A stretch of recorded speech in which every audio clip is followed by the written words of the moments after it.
팀 켈러가 쓴 내가 만드신 신이라는 책에 보면 우상이 무엇인가 잘 설명해주고 있습니다. 우상은 하나님으로부터 채워질 수 있는 것을 하나님 외에 다른 것으로부터 채움받으려 하는 모든 것을 가리킨다는 겁니다. 우리가 하나님으로부터 기대할 수 있는 행복과 안정과 만족을 다른 것으로부터 얻으려고 할 때 우상 숭배하는 것이 됩니다. 든든한 직장이나 높은 연봉이나 성공이나 인기나 가족이나 자아실현이나 권력이나 이 세상 재미 등이 될 수 있고, 또 자기가 가장 원하고 소원하는 것도 우상이 될 수 있다는 겁니다. 오늘날 절에 가서 빌거나 점을 치지 않더라도 하물며 교회를 다니면서 얼마든지 우상 숭배할 수 있다는 겁니다. 그런데 이런 우상들은 하나님이 줄 수 있는 것을 줄 수 없습니다. 그래서 이 우상 숭배하는 자들은 비참하고 공고할 수밖에 없습니다. 호세아 선지자 때 이스라엘 백성들은 이 바알이라는 우상 숭배에 빠졌습니다. 하나님은 이 호세아에게 음란한 여자를 얻어 결혼하라고 명령하시는데, 이 우상 숭배에 빠진 이스라엘 백성이 하나님 관계에서 얼마나 큰 죄를 짓고 있는가 하는 것을 보여주기 위해서입니다. 이스라엘 백성의 마음이 여호와로부터 멀어지고 이 바알에게 향한 이유가 무엇입니까? 지난 시간에 살펴본 것처럼 이 가나안에서 누리는 혜택과 이 양식들을 바알이 준 것으로 믿었기 때문입니다. 바알이 이 모든 것을 주었으므로 바알을 섬기는 거죠. 그런데 하나님께서는 이스라엘 백성이 가나안에서 누리는 모든 것은 바알이 준 것이 아니라 하나님이 준 거라는 것을 나타내기 위해서 어떻게 하십니까? 그들이 누리는 새 포도주와 기름과 곡식을 다 빼앗아 버리는 겁니다. 그 물건을 도로 빼앗아 가는 것보다 그 물건의 소유자가 누구인지 보여주는 더 분명한 방법은 없기 때문입니다. 이 모든 것들은 이제 바알이 아니라 하나님이 공급해 주셨다는 것을 깨닫고 하나님께 돌아오라는 거죠. 지난번 말씀이 이 바알을 연회한 이스라엘 백성들에게 대한 저주와 심판의 말씀이라면, 오늘 말씀은 이 축복과 회복의 말씀입니다. 하나님이 이스라엘 백성을 어떤 식으로 회복시키시고 이 회복의 결과가 얼마나 놀라운 축복인가 하는 겁니다. 단지 경제적으로 좋아지고 어려움이 나아지고 심리적으로 안정이 되는 정도가 아니라 이 본질적이고 총체적인 영원한 회복이고 축복이고 구원입니다. 오늘 말씀의 진정한 성취는 복음을 믿는 우리에게 이루어졌습니다. 이 시간 그리스도 안에서 우리를 위한 하나님의 크고 놀랍고 영원한 사랑과 은혜와 축복을 깨닫고 누리시기를 바랍니다. 먼저 이 거친 들에서 돌아오는 겁니다. 오늘 본문 바로 앞에 하나님께서 이스라엘 백성들이 가나안에서 누리는 모든 것들이 바알이 준 것이 아니라 이 하나님이 주신 것이라는 것을 깨닫도록 하기 위해서 세 가지를 하셨습니다. 모든 소유를 빼앗아 가시고 명절과 절기를 폐하시고 또 바알을 섬기는 날수대로 벌을 주시는 것입니다. 이 세 가지를 이제 한마디로 하면 이제 14절에 나오는 대로 거친 들로 데리고 가는 거죠. 14절을 보면, 그러므로 보라 내가 그를 타일러 거친 들로 데리고 가서 말로 위로하고, 이 거친 들로 데리고 간다는 것은 이 포로로 잡혀가는 것을 말합니다. 이스라엘 백성이 포로로 잡혀갈 때 그들이 가나안에서 누리던 모든 소유를 다 빼앗기게 됩니다. 그리고 이 포로로 되어 간 곳에서 포로로 잡혀간 곳에서는 절기와 명절을 지키지 못하게 됩니다. 이 포로로 생활하는 하루하루가 이 바알을 섬기는 날들에 대한 벌이라고 할 수 있습니다. 이스라엘 백성은 그동안 선지자들이 아무리 하나님의 말씀을 전해도 듣지 않았습니다. 가나안에서 누리는 모든 혜택과 축복들은 바알이 준 것이라고 하면서 이 바알을 계속 섬겼습니다. 그 결과 이스라엘 백성은 호세아가 말씀을 전하고 30년이 지나고 나서 아수르에 망하고 포로로 끌려가게 됩니다. 거친들로 끌려 이제 간 것이죠. 그런데 이 거친들은 신앙 교육을 받기 너무나 좋은 장소입니다. 이 성경의 위대한 인물들은 그 신학교에서 신앙 교육을 받은 것이 아니라 거친들에서 신앙 교육을 받았습니다. 모세는 광야에서 40년간 양치면서 신앙 교육을 받았고, 또 다윗은 사울 왕에게 10년이 넘도록 쫓기면서 수풀과 굴과 이런 데서 생활하면서 신앙 교육을 받았습니다. 하나님은 어떤 사람을 바꾸고 하나님의 사람이 되도록 하는데 이 고난과 말씀을 같이 사용하십니다. 이 말씀만은 안 돼요. 말씀이 중요한데, 말씀이 좋은데 이 말씀만으로는 안 되고 이 거친들의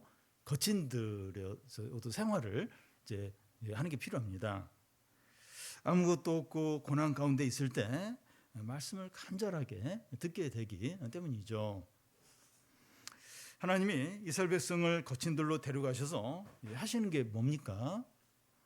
14절에 보면 보라 내가 그를 타일로 말로 위로하고, 여기 타이른다는 말은 아주 적극적으로 설득하는 것을 가리킵니다. 꼬시기도 하고 달래기도 하면서, 예를 들어 어린 자녀가 이제 그 어린이집에 가지 않으려고 해요. 엄마는 지금 그 출근을 해야 되는데, 그럴 때 그 엄마가 아이에게 뭘 사주겠다고 이렇게 말하기도 하고, 착하다 이렇게 칭찬을 해주기도 하고, 또 너가 이렇게 하면 엄마가 얼마나 슬플까 막 이런 말도 하면서 온갖 말을 하면서 어린이집 가도록 이제 설득을 이제 하게 됩니다. 하나님 백성들을 거친들로 데려가서 이렇게 한다는 거예요. 여러 가지 말로 막 설득하고 막 꼬시기도 하고 막 그런다는 겁니다. 여기 말로 위로하고 하는 것은 그 마음에 말하겠다는 그런 뜻입니다. 이 마음이라고 하는 것은 사람의 지식과 감정과 의지가 이제 머무는 그런 장소입니다. 하나님이 이스라엘 백성들을 거친들로 데리고 와서 하시는 일이 말씀으로 그들의 마음이 변하고 새롭게 되도록 적극적으로 설득을 이제 한다는 거예요. 이스라엘 백성이 포로로 잡혀가면 그곳에 이제 선지자들이 있었습니다. 이 포로로 잡혀간 그곳에서 백성들은 하나님 말씀을 듣는 겁니다. 이 다수는 아니지만 하나님께 돌아오는 자들이 있는 거예요. 하나님이 이스라엘 백성을 거친들로 데려가는 목적이 여기에 있습니다. 그곳에서 말씀을 간절히 듣도록 할 일이 없어요. 할 일이. 전에 했던 오락도 없고 먹고 마시고 그럴 것도 없고 만날 사람도 없고 거친 들에 가서 말씀을 듣도록 아무도 없으니까 말씀을 간절히 듣는 거예요. 말씀을 듣고 돌아오는 사람들이 있는 겁니다. 그래서 하나님이 거친들로 이제 백성들을 데리고 이제 가시는 거죠. 하나님은 오늘날도 이렇게 하십니다.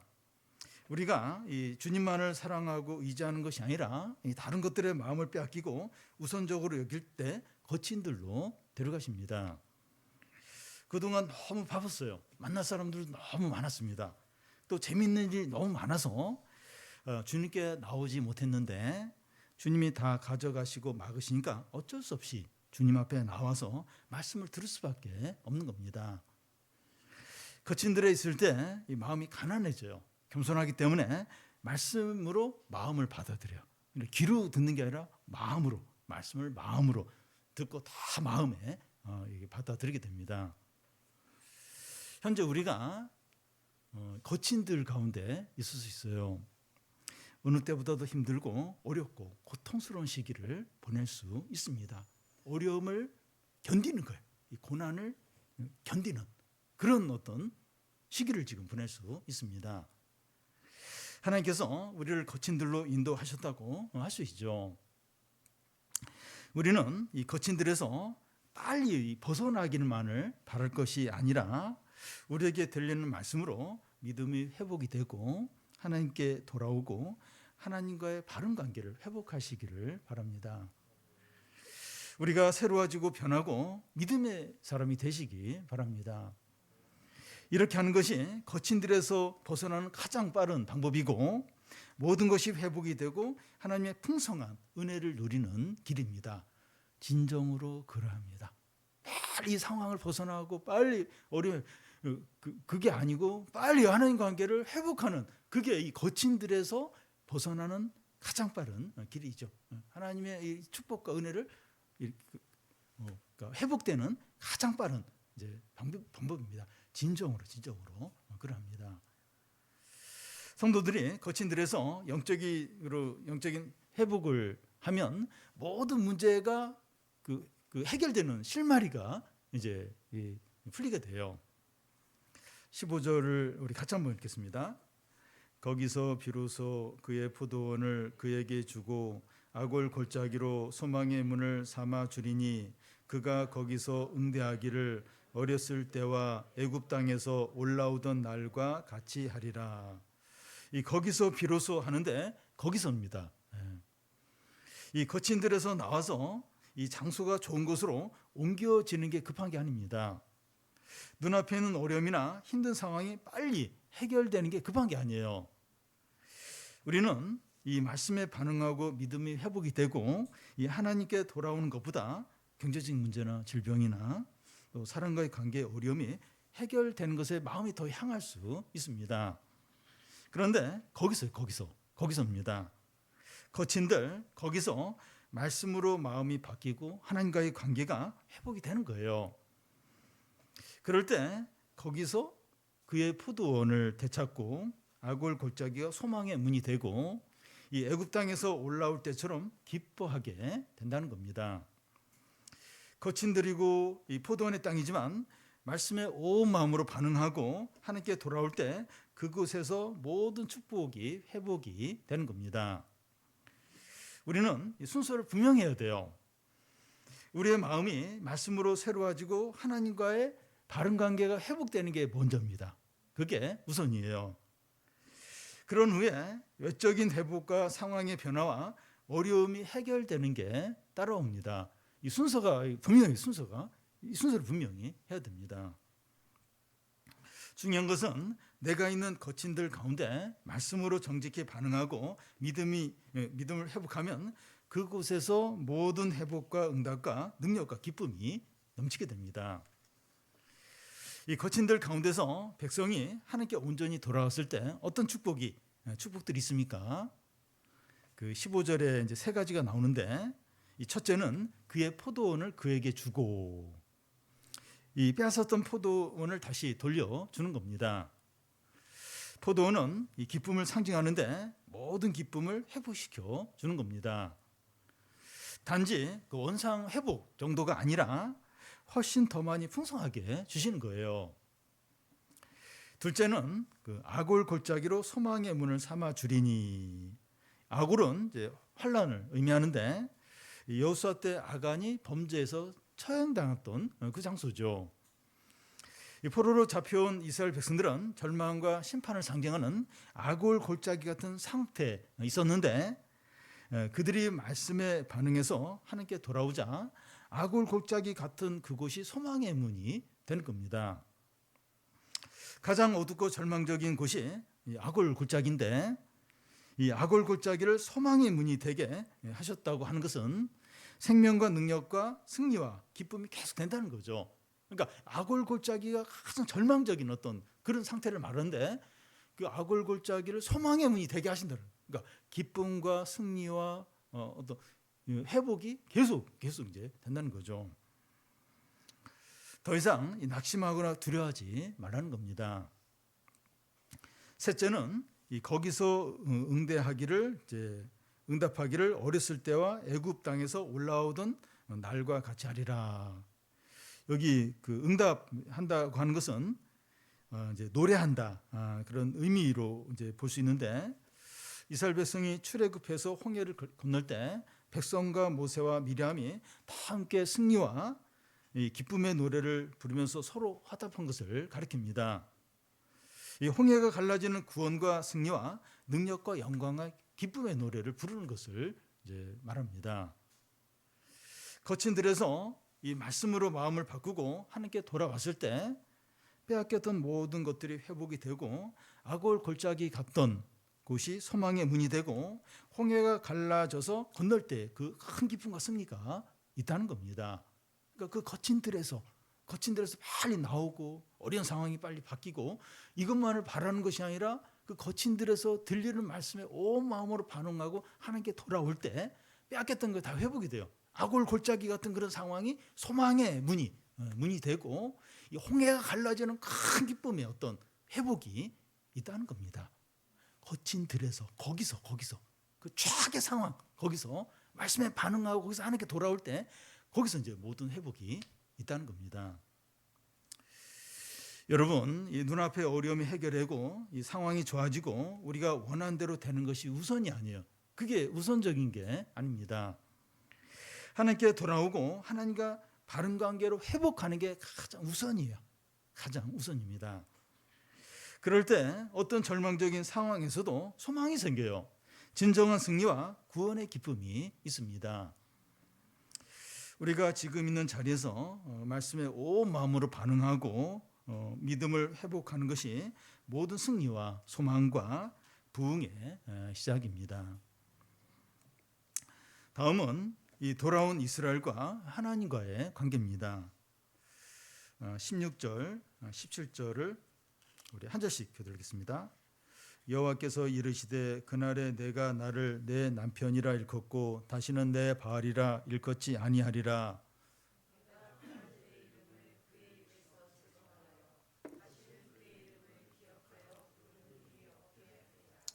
이 그날에 하는 것은 이 거친 들에서 이스라엘 백성이 하나님께 돌아온 날을 말합니다.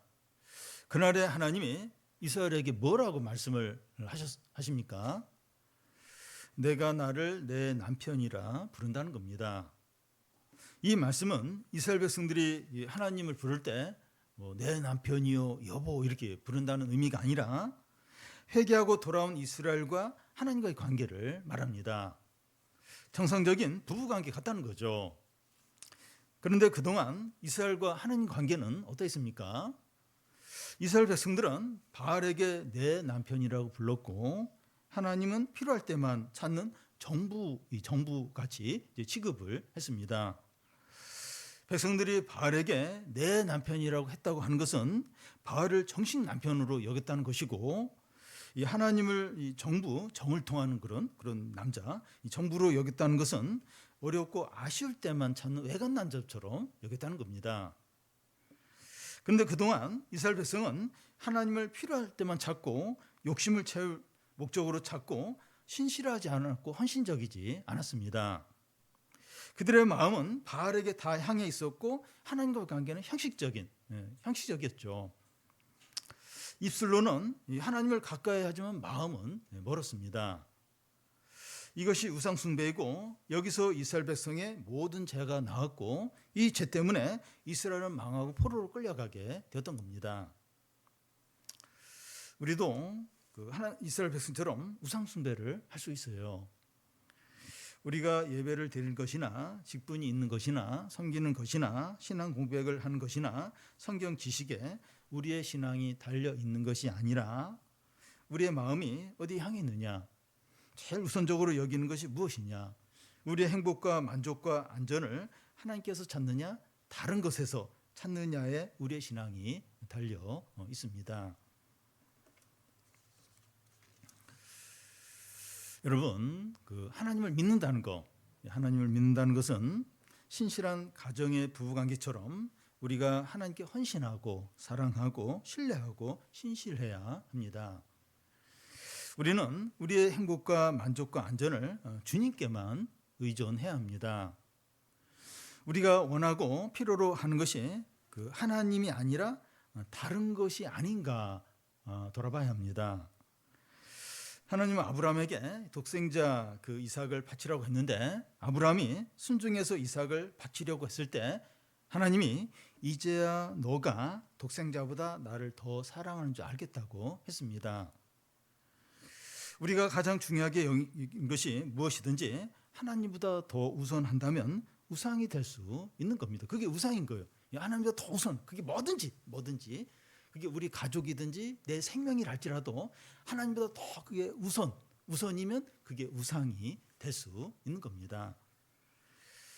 하나님은 우리의 모든 것이 되고 최우선이 되는 게 그게 하나님 믿는 거죠. 그게 하나님 믿는 겁니다.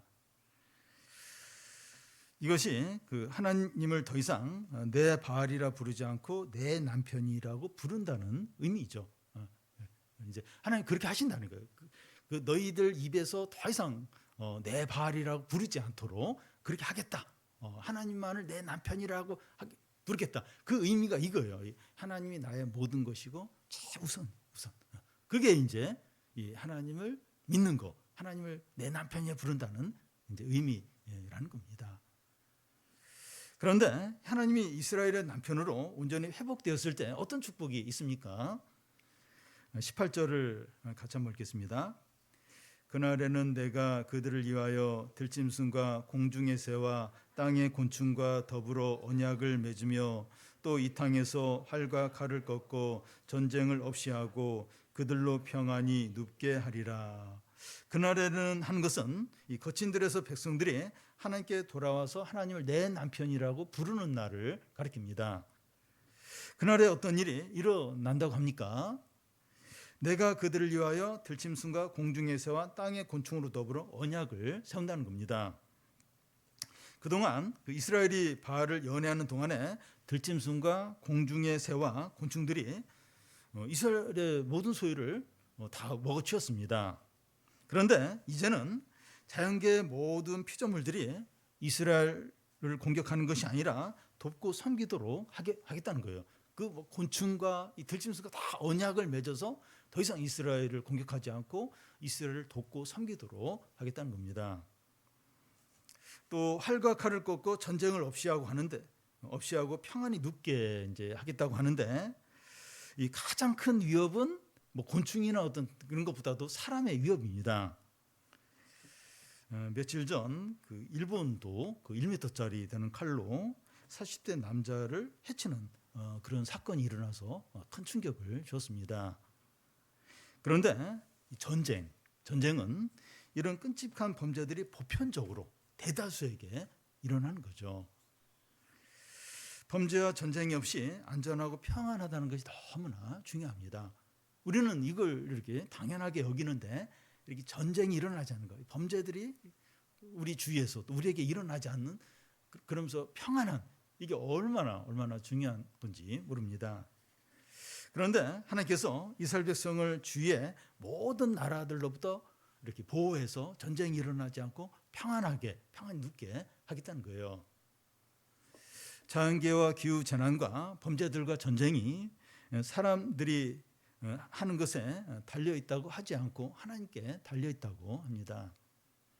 특히 믿는 자들의 안전과 복지와 행복이 하나님의 보호와 다스림에 달려 있다는 거예요. 주위 모든 상황이 우리에게 우호적이 되고 이 주변 사람들이 우리와 좋은 관계에 있는 것이 얼마나 큰 축복인지 모릅니다. 그런데 이런 것이 우리가 하나님과 바른 관계를 회복할 때 온다는 거예요. 여러분 항상 순서가 중요해요. 항상 순서가 중요합니다. 우리가 이렇게 뭘 잘하고 우리가 노력하고 또 막 이런 거에 이 주위의 어떤 그 평안이나 위험으로부터 지켜지고 그게 달려 있는 것이 아니라 하나님과의 바른 관계에 있다는 거예요. 그러니까 이 순서가 참 중요해요. 순서가 하나님과의 바른 관계에서 이게 온다는 거예요.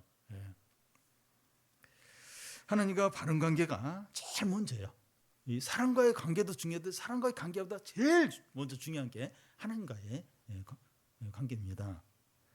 우리가 하나님을 내 남편이라고 부르는 바른 관계에 있을 때 진정으로 안전하고 모든 복들이 터져 나오게 됩니다. 순서가 제일 중요해요.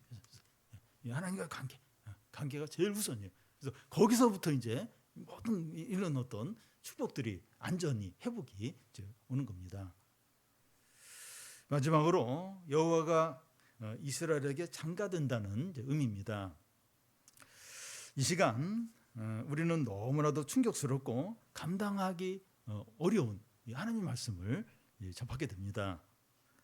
예수 그리스도가 십자가에서 우리 죄를 다 사하시기 전인 이 구약 시대에 하나님께서 그의 백성들에게 장가들겠다고 3번에 걸쳐서 말씀합니다. 19절, 20절을 우리 같이 한번 읽겠습니다. 내가 내게 장가들어 영원히 살되 공의와 정의와 은총과 긍휼히 여김으로 내게 장가들며 진실함으로 내게 장가들리니 내가 여호와를 알리라. 하나님께서 이 장가들겠다고 하시는 이 너는 구체적으로 누구를 가리킵니까? 이 고멜과 같은 이스라엘 백성이 아닙니다. 하나님은 그런 죄인에게 장가될 수가 없습니다. 하나님은 순결하고 의로운 처녀에게 장가드시죠. 그러면 여기서 너는 누구를 가리킵니까? 너에게 장가든다면 너가 이제 누굽니까? 이 거친들에서 말씀을 듣고 마음을 바꾸고 회개하여 하나님께 돌아온 자들입니다. 그들은 전에 고멜과 같은 음란한 자들이었지만 말씀으로 회개함으로 순결한 자가 된 거죠. 여기서 하나님이 장가들겠다고 하는 진정한 대상은 신약 시대에 예수님을 믿어서 그의 피로 의롭게 된 자들을 말합니다. 바로 우리들이죠. 하나님은 오늘 우리들에게 장가들겠다고 하십니다. 여러분, 이 결혼한다는 것은 얼마나 흥분되고 기쁘고 기대되는 일입니까? 그런데 예수님 우리에게 장가든다고 하셨고 우리가 예수를 믿을 때 우리에게 장가를 드시는 겁니다. 단지 우리는 그것을 잘 인식하지 못했을 뿐입니다. 그러니까 예수님을 믿으면서 하나님이 우리에게 장가 드셨다. 이걸 잘 의식을 못했을 뿐이지 실제로 이 일이 이루어진 겁니다. 두 남자가 결혼을 통해서 하나가 된 것처럼 우리가 그리스도와 연합되어서 하나가 된 거죠. 우리가 주님 안에서 주님이 우리 안에 계신 거죠. 우리가 주님 안에, 주님이 우리 안에 계신 겁니다. 주님이 몸의 머리라면 우리는 몸의 여러 지체들입니다. 몸과 몸의 지체들이 혈관과 신경으로, 생명으로 연합이 되어 있는 것처럼 주님과 우리가 생명으로 연합이 되어 있습니다. 여러분, 우리 몸에 여러 지체들이 있는데 몸에 팔도 있고 다리도 있고 눈도 있고 귀도 있는데 이거 이렇게 묶어놓은 겁니까? 접착제로 이렇게 붙여놓은 거예요? 아니죠. 신경과 혈관이 연결된 생명으로 연합된 거죠. 그러니까 주님이 이제 몸의 머리이고 우리는 이제 몸의 지체들이라 하는데 그 생명으로 연합된 관계입니다. 주님과 우리의 관계가 생명으로 연합된 그런 관계입니다. 그러니까 예수님 믿을 때 주님과 우리가 뭐 장가든다고 표현하는데 딱 이렇게 하나로 연합이 된 거예요. 우리는 의식을 잘 못해요. 잊어버려요. 근데 주님과 우리가 그런 관계에 있는 겁니다. 하나님이 그의 백성에게 장가 되신다는 것이 어떤 것인지 좀 더 이제 살펴보겠는데요. 세 가지로 이제 말할 수 있습니다. 이 첫째는 영원히 함께 영원히 장가들어 하는데 영원히 함께 사는 겁니다. 이 사람들의 부부 관계는 한쪽이 죽으면 그 부부 관계는 끝납니다. 지금 너무 부부 관계가 좋고 막 죽는 사람이 그래도 한쪽이 죽으면 부부 관계는 이제 끝납니다. 그런데 예수 그리스도가 우리에게 장가들어서 연합을 이룬 것은 변경이 되거나 취소되는 법이 없습니다. 영원한 것이고 불변한 거예요. 이 로마서에 나오는 말씀처럼 칼이나 환난이나 핍박이나 기근이나 위험이나 죽음까지도 그리스도의 사랑에서 끊을 수 없습니다. 앞으로 10년 지나든 30년 지나든 우리가 가난하든지 질병에 걸리든지 유명하든지 그렇지 않든지 우리가 편안하든지 고난 가운데 있든지 혹 우리가 죽는다 할지라도 그리스도와의 연합은 영원합니다. 하나님과 우리 사이에 조금의 틈이 없이 영원히 하나님과 함께 사는 겁니다. 이것이 사실이라면 두려울 것이 없고 부족할 것이 없어요. 그러니까 뭐 부부관계, 가장 친밀한 그런 부부관계도 이 죽음으로 이제 이렇게 끝나요. 그 관계가 끝납니다. 그러니까 아무리 친밀한 어떤 사람과의 관계도 이게 영원하지가 않아요. 어느 때가 되면 다 이렇게 이별하고 이렇게 끝나게 됩니다. 근데 하나님과 우리 관계는 뭐 30년, 100년 우리가 질병에 걸리고 혹 우리가 죽는다 할지라도 영원해요. 이 관계는 영원합니다. 하나님 관계가. 그러면 이게 사실이라면 부족할 게 없고 두려울 게 없습니다.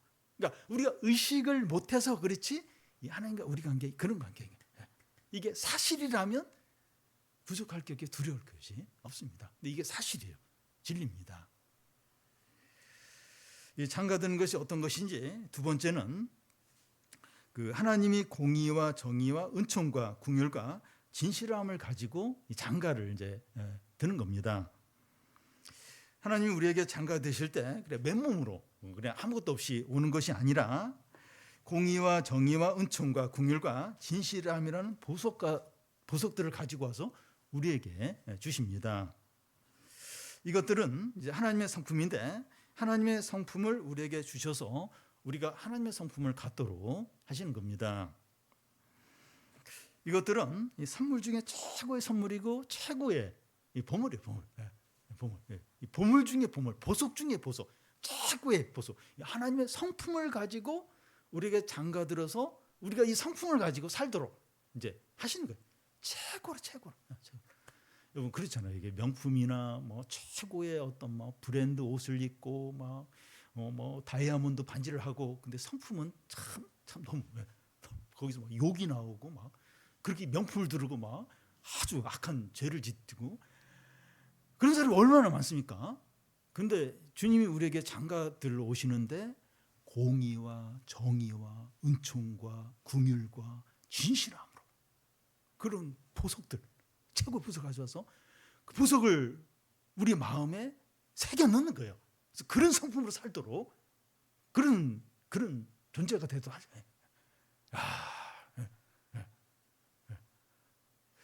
그래도 명품이 낫습니까? 그래도 다이아몬드를 좀 주님이 장가 드시면 다이아몬드 또 온갖 명품 가지고 막 가서 막 그걸로 막 우리 막 발라주고 막 끼워주고 그게 더 나은 건가요?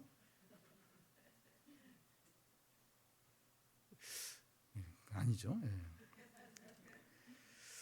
그런데 이 물이 너무 깨끗하면 고기가 살지 않는다는 그런 말들이 있는데, 하나님이 이런 분이기 때문에 이런 하나님과 함께 살고 한 몸으로 지낸다는 것이 너무 막 부담스럽고 불가능하게 여겨질 수 있습니다. 그렇잖아요. 이런 분하고 한 집에 산다, 이런 분하고 한 몸이다, 너무 부담스럽고 뭐 좋긴 좋을 수 있는데 불가능하게 여겨질 수 이제 있습니다.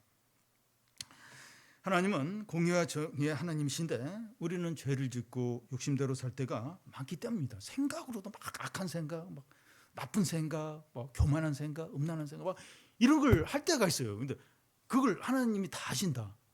너무 이제 부담스러울 수 있습니다. 이런 죄인인 우리가 공의와 정의의 하나님과 하루가 아니라 이 한 시간 함께 지낸다는 것도 불가능하고 당장 뭐 심판을 받을 것 같은 그런 어떤 두려움이 이제 있을 수 있습니다. 그런데 하나님은 공의와 정의의 하나님일 뿐만 아니라 은총과 궁율의 하나님이신 거예요. 이게 얼마나 다행인지 모르겠어요. 공의와 정의, 은총과 궁율, 이게 딱 두 가지가 이렇게 두 가지 둘씩 균형을 이제 맞추는 겁니다. 그래서 우리의 이 부족과 허물이 많지만 너무나도 풍성하신 은총과 궁율로 덮어주는 겁니다. 얼마나 부족합니까? 얼마나 이게 문제가 많습니까? 그런데 이게 은총과 궁율로 덮어주는 거예요. 이게 문제가 안 되도록 다 이걸 이렇게 소화를 해주시는 겁니다. 그래서 우리가 이 주님과 함께 살 뿐만 아니라 주님의 성품을 가지고 주님처럼 살게 되는 거예요.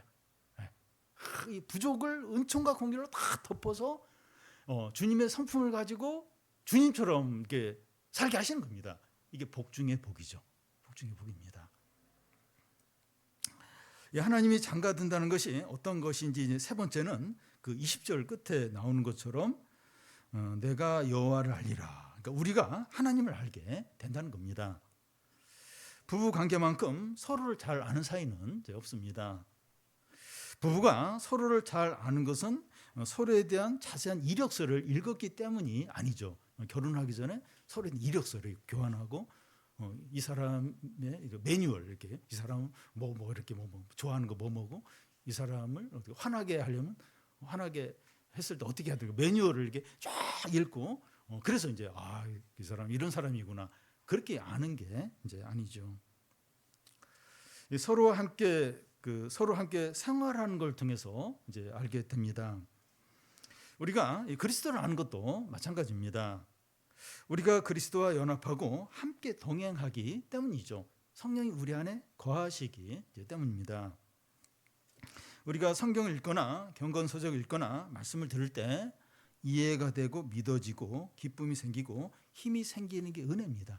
이걸 하나님을 알기 때문에 이게 힘이 되고 기쁨이 되는 거예요. 이게 은혜입니다. 은혜. 저도 이제 그럴 때가 있어요. 성경을 읽고 경건서적을 읽으면서 막 마음이 막 뜨거워질 때가 있어요. 내가 신자인지 아닌지 이걸 통해서 내가 신자가 맞구나. 하나님을 알고 그걸 이해하고 깨닫고 기쁨이 되고 힘이 되고 그게 이제 은혜인 거죠. 우리가 하나님을 아는 것만큼 너무나 놀랍고 감사한 일은 없습니다. 저는 이 박사학위 10개를 받을 수 있는 그런 지식하고 하나님을 아는 거하고 바꾸자. 안 바꿔요. 그러니까 1,000억 원을 줄 테니까 하나님을 아는 거하고 바꾸자. 안 바꿉니다. 혹시 바꿀 분 있습니까? 1,000억 원 정도면? 지금 돈 없어 죽겠는데 1,000억 원 아니 1,000억 원 아니고 10억만 줘도 하나님 아는 거하고 이렇게 안 바꾸죠. 안 바꾸죠. 안 바꿉니다.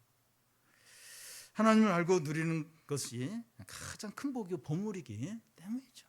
이거 뭐하고 비교할 수 없이 너무 귀한 거죠. 이와 같이 하나님을 알고 하나님과 바른 관계에 있을 때 어떤 축복과 은혜가 있습니까? 지금 계속 축복의 이야기를 해. 하나님을 알고 이럴 때 계속해서 축복을 약속을 하고 있습니다. 물질적인 축복과 영적인 은혜가 있습니다. 먼저 물질적인 축복을 보면 21절, 22절을 같이 한번 읽겠습니다. 여호와께서 이르시되 그날에 내가 응답하리라. 나는 하늘에 응답하고 하늘은 땅에 응답하고 땅은 곡식과 포도주와 기름에 응답하고 또 이것들은 이스라엘에 응답하리라. 이 축복이 시작되는 순서를 보면 하나님이 하늘에 응답하고 하늘은 땅에 응답하고 땅은 곡식과 포도주와 기름에 응답하고 이것들은 이스라엘에 응답하게 됩니다. 제일 먼저 어디서 시작이 됩니까? 하나님에게서부터 시작이 됩니다. 그래서 이스라엘이 축복을 누리려면 하나님께 돌아와야 합니다. 하나님이 시작하셔야 모든 것이 움직이면서 하나님의 백성의 필요가 채워지고 축복을 받게 됩니다. 우리가 열심히 뛰고 노력을 많이 하는 것을 통해서 우리가 먹고 살고 풍성함을 누리는 게 아닙니다. 물론 이제 우리가 노력하는 걸 통해서 뭔가 조금 더 눈에 보이는 걸 얻긴 해요. 근데 금방 바닥이 나요. 그리고 또 그게 이렇게 지속이 되기가 어렵습니다. 우리에게서 오는 게 이제 시작이 되는 게 아닙니다. 하나님 우리에게 복을 주시기 시작하셔야 해요. 하나님이 시작을 하셔야 돼요. 복을 주겠다. 시작 이제 하셔야 됩니다. 그러려면 우리가 말씀에 반응하고 우상을 버리고 하나님께 전심으로 돌아야 됩니다. 그러니까 이렇게 그 하나님이 시작하시도록 자극을 줘야 돼요. 이렇게 자극을. 그게 뭔가 하면 우리가 말씀에 반응하고 우상들을 버리고 하나님께 돌아와야 돼요. 그러면 하나님이 시작을 하세요. 시작하십니다. 23절을 같이 한번 읽겠습니다. 내가 나를 위하여 그를 이 땅에 심고 궁일이 여김을 받지 못하던 자를 궁일이 여기며 내 백성 아니었던 자에게 향하여 이르기를 너는 내 백성이라 하리니 그들은 이르기를 주는 내 하나님이시다 하리라 하시니라. 이 말씀은 이스라엘의 남은 자와 이방인들 중에서 예수를 믿고 하나님께 나오는 자들을 가리킵니다. 이 두 부류는 성령 안에서 하나의 신약교회를 이루게 됩니다. 먼저 하나님은 그들에게 뭐라고 말씀합니까? 궁휼히 여기지 않았던 자들인데 궁휼히 여기고 내 백성 아니었던 자들인데 내 백성이라고 한다는 겁니다. 이것은 그 믿음으로 그리스도 안에 있는 오늘 우리들을 향한 하나님의 영원한 말씀입니다. 궁휼히 여기지 않았던 자를 궁휼히 여기고 내 백성 아닌 자들을 내 백성 여기겠다. 이게 이제 그리스도 안에 있는 우리 모두에게 향한 영원한 말씀입니다. 절대로 취소되거나 변경되지 않는 말씀이에요. 그러면 우리를 향한 이 하나님의 말씀에 답하여 우리는 하나님을 향하여 무엇이라고 이렇게 말씀합니까? 주는 내 하나님이시니라. 나의 하나님이라는 거예요. 하나님은 나의 하나님이라는 겁니다. 나는 하나님의 것이고 하나님은 나의 것이라는 겁니다. 이것은 온 세상의 이 돈을 다 가진 것보다 더 부유하고 세상의 어떤 강한 세력보다 더 강한 겁니다. 나는 하나님의 것이고 하나님은 나의 것이고. 그러니까 그 하나님이 내 백성 아닌 자를 내 백성이라고 해요. 그리고 주는 내 하나님이시다. 나의 하나님이라는 거예요. 나는 하나님의 것이고 하나님은 나의 것이다. 여기서 끝나는 거예요. 이게 이것보다 더 부유하고 더 강력한 게 없는 거죠. 하나님은 나의 구원자, 나의 반석, 나의 방패, 나의 요새라는 것이 다 여기에 속해요. 얼마든지 내가 부를 수 있고 찾아갈 수 있고 의지할 수 있는 나의 하나님이시고 나에게 장가드신 내 남편이라는 겁니다. 여기에 모든 거 이게 끝난 거예요. 하나님이 나의 이런 하나님이고 내 남편 되시고 나의 반석, 나의 요새, 나의 구원자 다 여기에. 하나님이 나의 것이고 나는 하나님의 것이고 나는 하나님의 것이고 하나님은 나의 것이고 여기에 이제 모든 게 다 들어있고 이걸로 이제 끝난 거예요. 부족함이 없는 겁니다. 사는 여러분, 하나님과의 이런 관계가 우리가 예수님을 믿음으로 주어진 축복입니다. 예수님 믿는데 나은 게 뭐가 있는가? 오늘 이 말씀 아래 다 하나님과 이 관계. 이게 이제 그 그리스도 안에 있는 예수를 믿는 우리에게 주신 축복이에요. 우리가 얼마나 존귀하고 복되고 영광스러운 존재인지 아시기 바랍니다. 우리는 하나님을 알고 하나님과 연합된 관계에서 모든 삶을 살고 모든 일을 하시기를 바랍니다.